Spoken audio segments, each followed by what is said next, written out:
is Utkalika Sharma and I'm a Christian. I believe in Jesus and I make videos about him. And today I want to start with this quote, not a quote but a post we have all come across as Christians. And the question is, if everything is taken away from you tomorrow, would God be enough for you? And I think we would all say yes, right? And for a long time I was like, "Yeah, well, this is something we just agree upon." But and it seems very simple, but it's a very deep and difficult, I would say. I mean, difficult in the sense that it's not as easy as it sounds. But then I realized over time, with experience, I have learned that this is not about loss. This is about love. It says that, God, whom do I have in heaven but you? And you are my portion. He talks about God that you are enough for me. And he notice he doesn't say you are enough for me because he does not have anything else. Well, I just have you. Okay, that's fine. I can manage with that.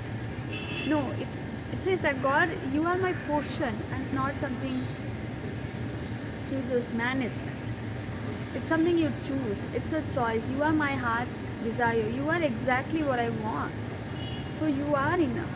And even Peter says, Lord, to whom shall we go? You have the words of eternal life.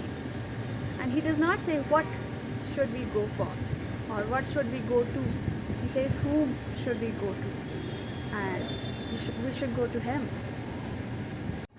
And for a long time I agreed with that quote. Yes, God is enough for me, and I said that with the yes, I agreed it about it in my heart. But there was a time in my life when I experienced it. So what happened is that, and I have talked about this before, I ended up in a place where I was legally trapped. I didn't do anything wrong, but I was there. And I was not allowed to go out. I was not allowed to go out and talk to anyone, buy anything, nothing. Not even out of the building. And they took my phone away. No friends, no phone, no bucks, no entertainment, no relative, no family, nobody coming to visit me. I'm not going out. That's the kind of situation. No money, no, even my physical health was declining, and my mental health was also declining. And that's when this question was, again, it came to me like, is God enough for you? And in that moment it was painful because, like, do I not deserve those things or something like that?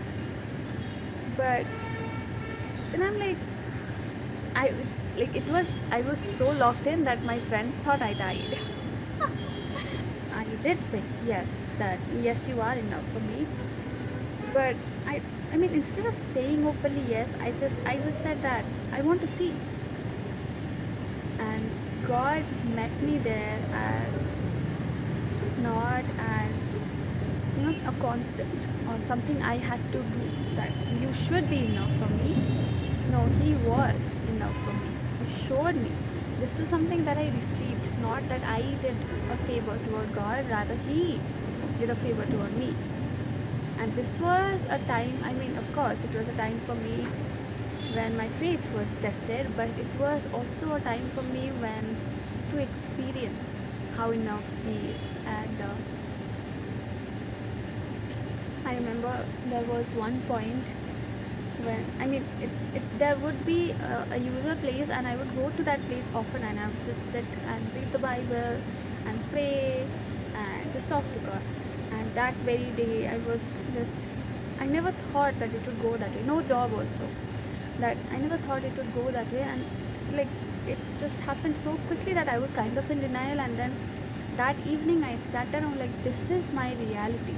Everything is gone. And I looked up and only God is there. And it was a very humbling and fulfilling experience to see that you will always have me. and I'm the only one you will always have. Everything else is temporary. And this will seem scary, but that's a season in my life, as painful as it was, is actually one of the most beautiful season of my life. Completely abandoned by people, but enriched with the love of God, filled with the love of God. And I remember sitting down and talking to God, and then I realized that, well, who do I go to now? Like my friends, whom I would look every day, I would be excited to talk to them. They are gone. Like they had no access to me, I had no access to them. And I sat down and I realized God is a person that I can talk to. I am not alone.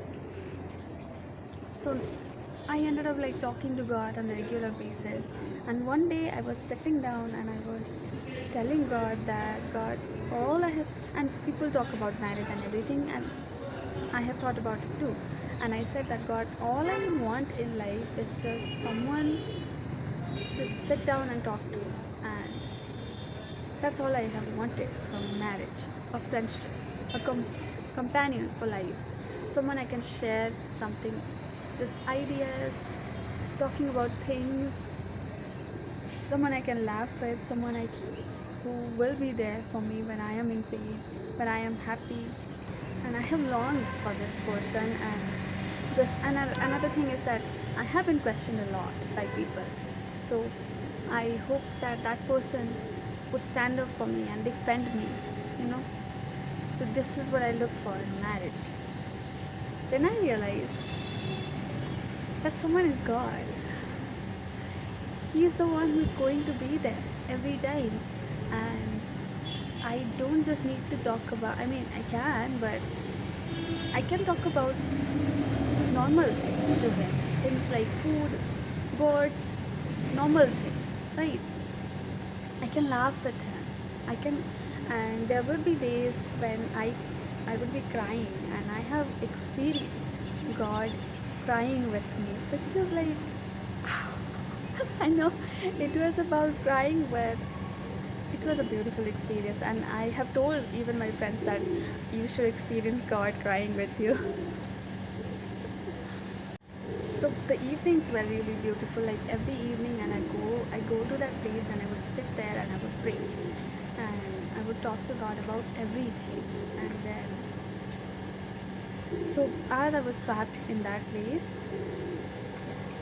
uh, the people who were in power in that place were not for me. They were not helpful, and instead of like helping me in my vulnerability, they exploited it. And they would say that we want to support the needy, but they would, and we want to like punish those who are wicked, but they did exactly the opposite. A whole another story, and how God showed himself to me there.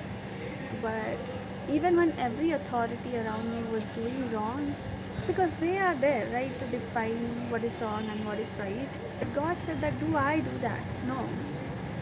Like, I knew I was the only believer in that place. So it was just, I saw very unrepentant people, and I'm like, God, how can people love people like that? I mean, why not? I mean, I'm not saying all the unrepentant unbelievers are unlovable, but it was not just an unbeliever, it was wickedness there. And God said, do I give them access to me? No.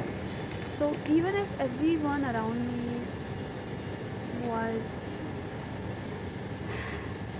they were so confident in their sin that I started out in it, do everything that I believe. Is it right or not? But God said that I am still true to my word. I am still true to the gospel, and how important it is to repent, how important it is to not live in sin. And it's just, he stood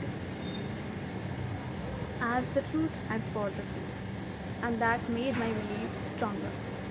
In order to free myself from that place, I would, oftentimes like higher authorities would come to that place, and I would go and I would plead them, saying like, help me. And I would tell them that this is what's happening, and I want to go out of this place, and I need help with this and this. Instead of helping me, They were they exploited that. And I would tell this, like, after all of those things would happen, I would laugh and I would say, but God is the superintendent of this place and He will free me. And I tried to free myself in so many ways, but I was freed at the end when I was not trying at all, when I wasn't even thinking about being freed from that place. And that's how I know that it was God who did it. Because they still tried to stop that. I didn't even know it was God who did it. So my superintendent did free me. And as I was there, I remember just longing that won't a powerful person notice me? Like they can help me.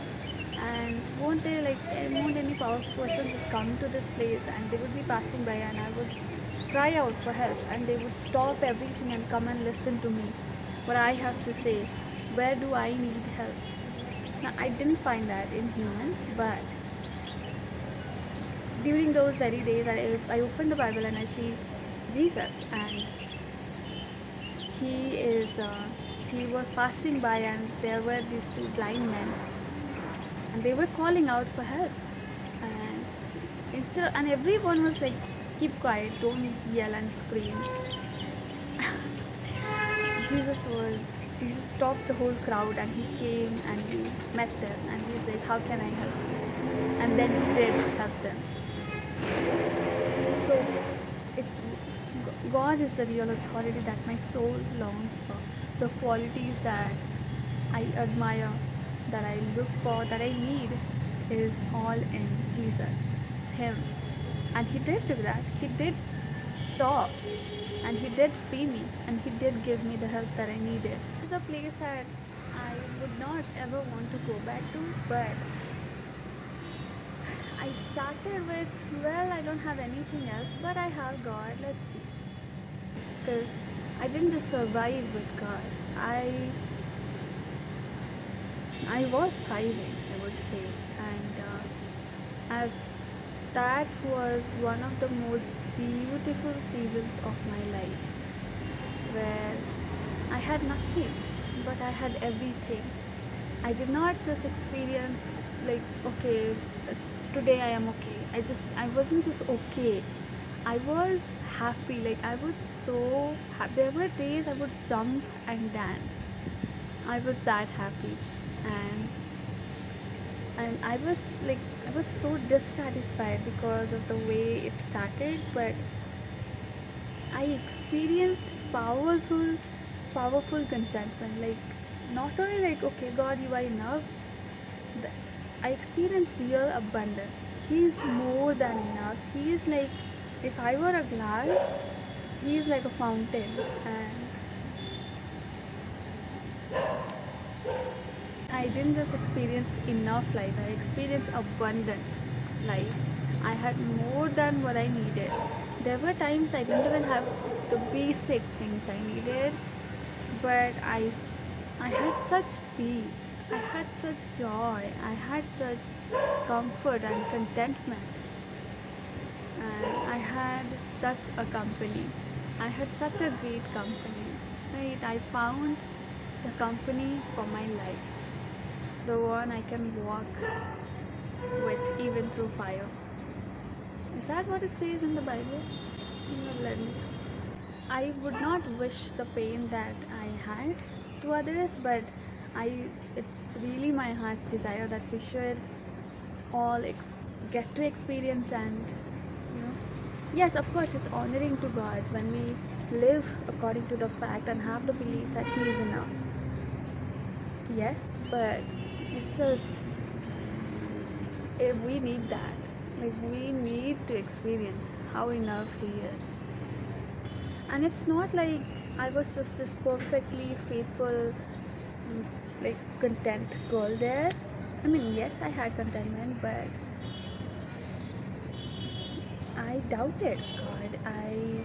I did not have faith. I did not have peace. I argued. I questioned. I screamed. I cried. I was bitter. Everything. But God. I didn't need the situation to be the way I wanted it to. I just needed him. And I would be like, I'm satisfied. Like, it's just, I had never imagined my life to be the way it was during those days.